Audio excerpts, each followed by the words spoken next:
నా పేరు వేదవతి అండి. గన్నవరం ఇంటర్నేషనల్ ఎయిర్పోర్ట్లో అల్లాపురం గ్రామంలో ఉన్నటువంటి రియల్ ఎస్టేట్ వెంచర్స్లో ప్లాట్ ఓనర్స్ అసోసియేషన్ ఆఫ్ అల్లాపురానికి నేను ప్రెసిడెంట్ని.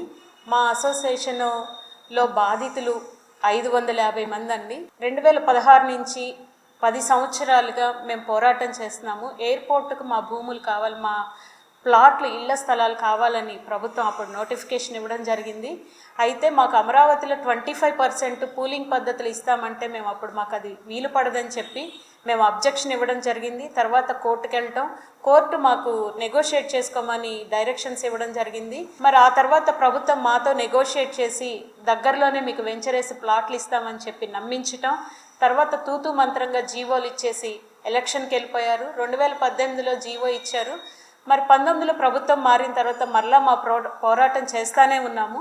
అయితే అప్పుడు ప్రభుత్వం నిర్లక్ష్యంగా వ్యవహరించింది. కానీ మరి 2020లో మళ్ళీ ఒక జీవోని ఇచ్చారు మాకు బడ్జెట్ అలాట్ చేస్తూ, దాదాపుగా 38.9 కోట్లు. అయితే మా కొరకు పూలింగ్ చేస్తున్నామని చెప్పి జీవో ఇవ్వటమే కాకుండా అజ్జంపూడిలో 59.8 ఎకరాలు ల్యాండ్ పూలింగ్ చేయటం జరిగింది. పూలింగ్ పద్ధతిలో ల్యాండ్ తీసుకున్నారు కాబట్టి మాకు వెంచరేసి ఇస్తారని మేము ఎదురు చూసాము. అయితే బడ్జెట్ జీవో ఇచ్చారు కానీ వాళ్ళు బడ్జెట్ని రిలీజ్ చేయకపోవటం వల్ల మళ్ళీ 2024 వరకు ఎలాంటి పనులు జరగలేదు. మా పోరాటం అయితే మేము కంటిన్యూ చేస్తున్నాం.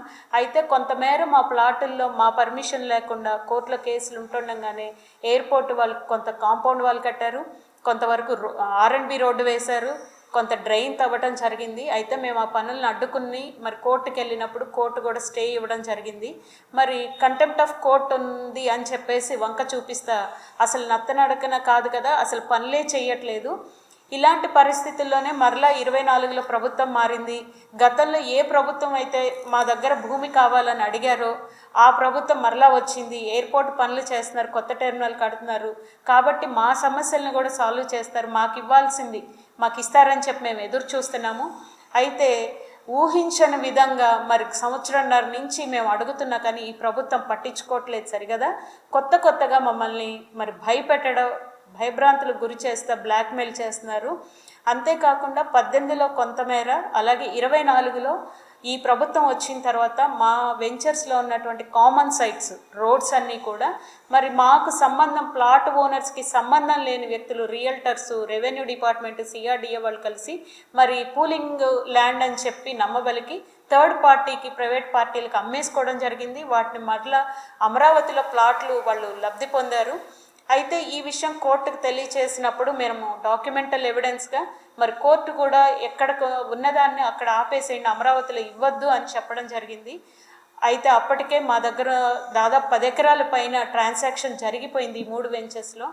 మరి ఇదిలా ఉంటే మరి మేము ఎమ్మెల్యేని కానీ, లేదంటే మంత్రుల్ని కానీ, లేదా MRO, RDOలు, కలెక్టర్ గారు, CRDA కమిషనర్ కానీ ప్రతి ఒక్కరిని మేము కలవటం జరిగింది రిప్రజెంటేషన్స్ ఇచ్చినప్పుడు.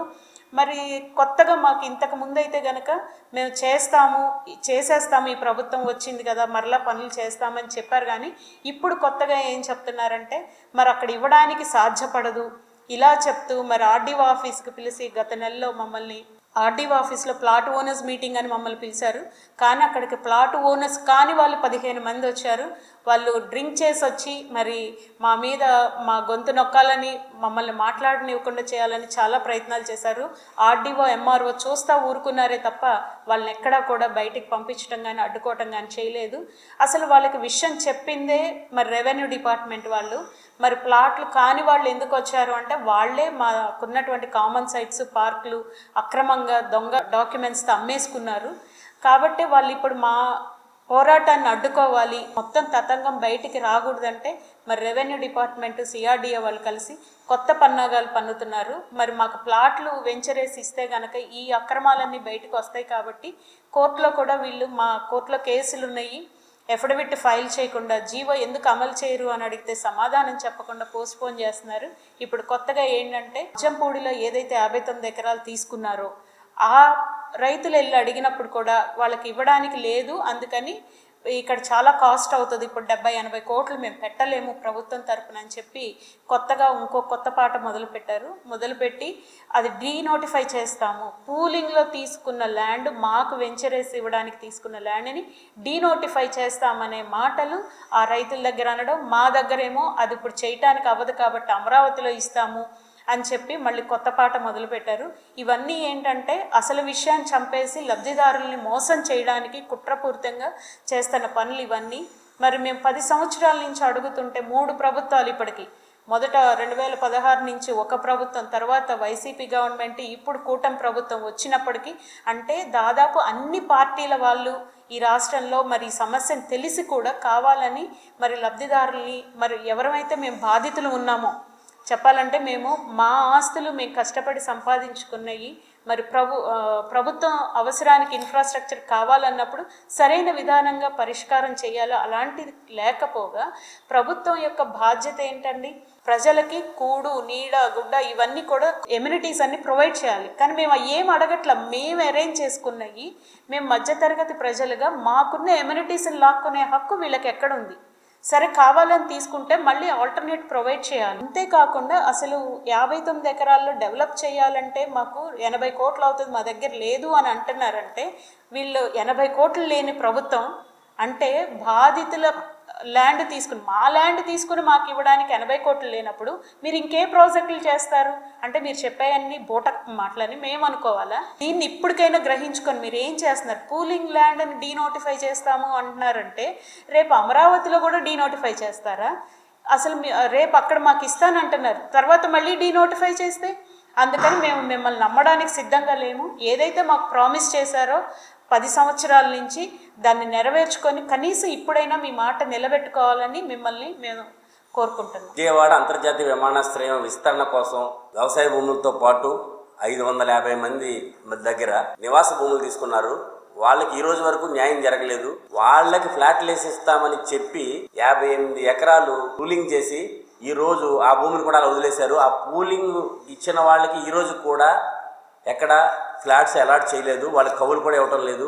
ఈరోజు కూటమి ప్రభుత్వం ఇంత నిర్లక్ష్యంగా ఇంత అరాచకంగా వ్యవహరిస్తూ కూడా వీళ్ళందరూ చాలామంది బాధితులు ఇబ్బంది పడుతుంటే వీళ్ళు కోర్టుల చుట్టూ, ఆర్డీఓ ఆఫీస్ చుట్టూ, సబ్ కలెక్టర్ చుట్టూ తిరుగుతున్నారు, రెవెన్యూ డిపార్ట్మెంట్ చుట్టూ, సిఆర్డీ చుట్టూ ఇంత ఇబ్బందులు పడుతుంటే అయినా కూడా సిగ్గులేని ఈ ప్రభుత్వం, కూటమి ప్రభుత్వం మళ్ళీ 2వ విడత భూ సమీకరణ అనే పేరుతో 15 గ్రామాల్లో గ్రామ సభలు పెట్టిందండి. 44,000 ఎకరాలు కావాలంట. దేనికి కావాలి? కొత్తగా అంతర్జాతీయ విమానాశ్రయం కడతారట. ఎందుకు కొత్తగా అంతర్జాతీయ విమానాశ్రయం అని నేను అడుగుతున్నా. నువ్వు ఇక్కడ ఉన్న ఒక అంతర్జాతీయ విమానాశ్రయాన్ని విస్తరణ కోసం తీసుకున్న భూములు, పొలాలకి వాళ్ళకి నువ్వు న్యాయం చేయలేకపోతున్నావు. ఈరోజు ఎన్నేళ్ళు 2016లో తీసుకున్నారు వీళ్ళ ఫ్లాట్లని 550 మంది, మొత్తం 3 లేఅవుట్లు. వాళ్ళకి ఈ రోజు వరకు నువ్వు న్యాయం చేయలేక వాళ్ళని బాధలు పెడుతూ, ఇబ్బంది పెడుతూ, వాళ్ళని ఆఫీసుల చుట్టూ తిట్టుతూ బెదిరిస్తూ చేస్తాయి. అయినా కూడా మీకు రెవెన్యూ డిపార్ట్మెంట్ కానీ, సిఆర్డీఏకి కానీ, రాష్ట్ర ప్రభుత్వానికి కానీ సిగ్గు లేదు, బుద్ధి లేదు. అయినా కూడా మళ్ళీ మీరు 2వ విడతని ఏ ముఖాన్న మీరు గ్రామ సభలు పెట్టారని మిమ్మల్ని ప్రశ్నిస్తున్నాం. నేను ఇప్పటికీ మిమ్మల్ని చెప్తున్నాను, మీరు 2వ విడత భూ సమీకరణ అనటం వల్ల 15 గ్రామాల్లో ఈరోజు లేఅవుట్లు వేసే వాళ్ళకి ఎల్పీలు ఇవ్వటం మానేసింది ప్రభుత్వం. చాలామంది లేఅవుట్లు వేసుకుని ఎల్పీల కోసం ఎదురు చూస్తున్నారు రియల్టర్లు. వాళ్ళందరూ ఇప్పుడు చాలా నష్టపోయారు. ఇప్పటికైనా సరే చంద్రబాబు నాయుడు ప్రభుత్వం బుద్ధి తెచ్చుకుని వెంటనే 2వ విడత భూ సమీకరణ చేయడం లేదు అని వెంటనే ప్రకటన చేసి అక్కడ ఎవరైతే పాపం వ్యాపారాలు చేసుకుంటున్నారో రియల్టర్స్, వాళ్ళు ఎంతో డబ్బు ఖర్చు పెట్టి భూములు కొని దాన్ని డెవలప్ చేసి వాళ్ళకి ఆల్రెడీ ముందు మీరు పర్మిషన్ ఇచ్చారు, ఇప్పుడు ఎల్పీల కోసం చూస్తున్నారు. పాపం దానివల్ల మీరు ఇలా ఎల్పీలు ఇవ్వడం ఆఫ్ చేయడం వల్ల అక్కడ రైతులు అమ్మిన రైతులు ఇబ్బంది పడుతున్నారు, డెవలప్ చేయాలనుకుంటున్నారు రియల్టర్లు ఇబ్బంది పడుతున్నారు. కాబట్టి మీరు చంద్రబాబు నాయుడు ప్రభుత్వం ఇలా ప్రజల వ్యాపారాలని, ప్రజల జీవితాలని దెబ్బతీయకూడదు.